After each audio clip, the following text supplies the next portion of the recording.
اور اللہ ہی نے تمہارے لیے تمہارے گھروں کو رہنے کی جگہ بنایا، اور اسی نے تمہارے لیے جانوروں کی کھال کے گھر بنائے جن کو تم اپنے کوچ کے دن اور قیام کے دن ہلکا پاتے ہو، اور ان کی اون اور ان کے روان اور ان کے بالوں سے گھر کا سامان اور فائدے کی چیزیں ایک مدت تک کے لیے بنائے۔ اور اللہ ہی نے تمہارے لیے اپنے پیدا کی ہوئی چیزوں سے سائے بنائے اور پہاڑوں میں پناہ کی جگہ بنائے، اور تمہارے لیے کرتے بنائے جو تم کو گرمی سے بچائے، اور ایسے کرتے بھی جو جنگ سے محفوظ رکھے۔ اس طرح وہ تم پر اپنی نعمتوں کو پورا کرتا ہے تاکہ تم فرما بردار بنو۔ پھر اگر یہ لوگ منہ پھیرتے ہیں تو پرواہ نہ کرو، تمہارا کام تو صرف کھول کر پہنچا دینا ہے۔ یہ اللہ کی نعمتوں کو خوب جانتے ہیں پھر بھی انکار کرتے ہیں اور اکثر یہ ناشکرے ہیں۔ اور جس روز ہم ہر امت میں سے ایک گواہ کھڑا کریں گے، پھر نہ تو کفار کو اجازت دی جائے گی اور نہ ان کا کوئی عذر قبول کیا جائے گا۔ اور جب ظالم لوگ عذاب دیکھ لیں گے تو پھر نہ تو عذاب ہی کم ہوگا اور نہ مہلت ملے گی۔ اور جب مشرک اپنے شریکوں کو دیکھیں گے تو کہیں گے، اے ہمارے رب، وہ ہمارے شرکا یہی ہیں جن کو ہم تیرے سوا پکارتے تھے، تو وہ ان کی بات کو مسترد کر دیں گے اور کہیں گے، تم تو جھوٹ بولتے ہو۔ اور وہ اس دن اللہ کے سامنے سرنگون ہو جائیں گے، اور جو افتراء کرتے تھے وہ سب گم ہو جائیں گے۔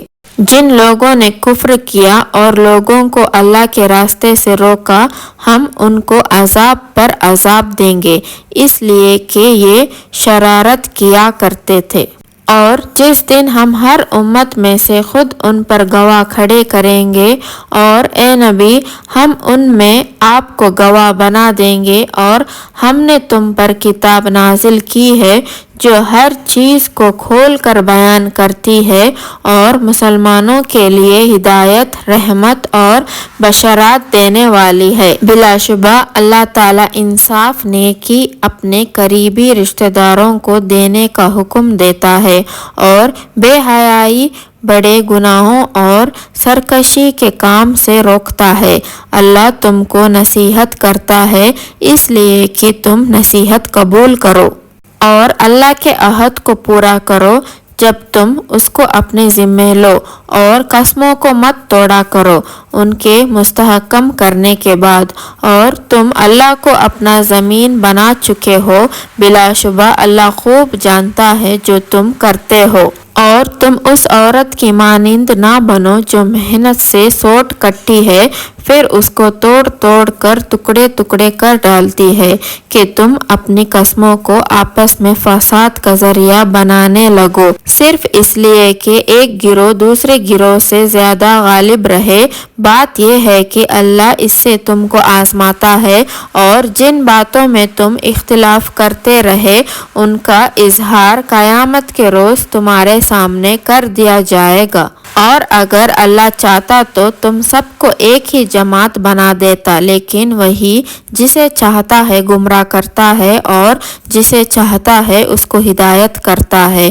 اور تم سے ضرور پوچھا جائے گا جو تم دنیا میں کرتے تھے۔ اور تم اپنی قسموں کو آپس میں فساد کا ذریعہ نہ بناؤ کہ قدم جم جانے کے بعد لڑکھڑا جائے، پھر تم چکو عذاب اس بات پر کہ تم نے لوگوں کو اللہ کے راستے سے روکا تھا، اور تمہارے لیے بڑا عذاب ہے۔ اور نہ لو اللہ کے عہد پر مواضع تھوڑا، اللہ کے پاس جو کچھ ہے وہ تمہارے لیے بہت بہتر ہے اگر تم جانتے ہو۔ جو تمہارے پاس ہے وہ ختم ہو جائے گا، اور جو اللہ کے پاس ہے وہ باقی ہے، اور جو صبر کرتے رہے ان کے اچھے کاموں کا بدلہ ضرور ہم دیں گے۔ جو نیک کام کرے گا، مرد ہو یا عورت، بشرط ایک کہ مومن ہو، تو ہم اس کو اچھی زندگی دیں گے اور ان کے اچھے عمل کا ان کو صلہ دیں گے۔ تو جب قرآن پڑھنا چاہو تو اللہ سے پناہ مانگ لیا کرو مردود شیطان سے۔ اس کا کوئی زور نہیں چلتا ان لوگوں پر جو ایمان رکھتے ہیں اور اپنے رب پر بھروسہ رکھتے ہیں۔ اس کا زور تو بس انہی لوگوں پر چلتا ہے جو اس کو اپنا دوست بناتے ہیں اور اللہ کے ساتھ شرک کرتے ہیں۔